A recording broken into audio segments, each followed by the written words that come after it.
Hi, this is Matt Welch, along with my co-author Nick Gillespie of The Declaration of Independence, How Libertarian Politics Can Fix What's Wrong with America, which is newly out in paperback.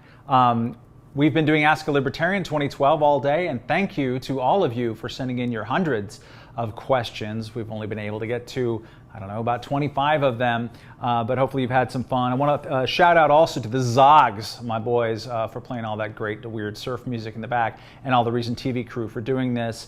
We're going to wrap up here and talk a little bit about what we have learned today from our experience. So, Nick, what have you learned from doing Ask a Libertarian? I think this time around the thing that's most interesting to me is that a lot of the questions, not just the ones that we discussed on camera, but were about how do we apply these ideas? How do we get these ideas into more minds and into more ways that people are living in the world, whether it's politics, whether it's culture, whether it is judicial strategies or whatnot. And I do sense as we're in a presidential election year, people are looking at how do you actually create a libertarian world with more urgency. The knock on libertarians is always they're a crazy ragtag bunch of dreamers who are, smoking pot and playing with their slide rules in their mother's basement.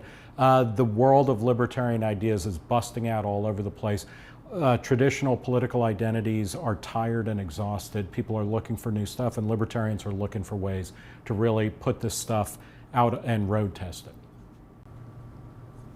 As for moi, I think related to that, interesting number of questions, including obviously many that we didn't get to, were people just libertarians trying to figure out what to do or how to approach 2012. We had a fair amount of what the hell was Rand Paul thinking type of questions in endorsing Mitt Romney. Is a vote for Gary Johnson, effectively a vote for Barack Obama? Who's the next Ron Paul?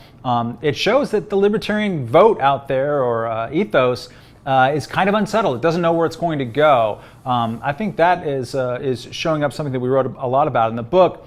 Independents as a bloc are larger than ever. America is getting more libertarian than ever. Libertarians are getting more independent than ever. And those numbers have incredible velocity to them. I think we can posit libertarians are more and more becoming a swing vote. Independents will determine the election in 2012. Libertarians are going to be part of that conversation. There's going to be a competition for their affection and votes, and it's totally unclear to me right now where that is going to end up. And I think that's going to make for a very interesting year.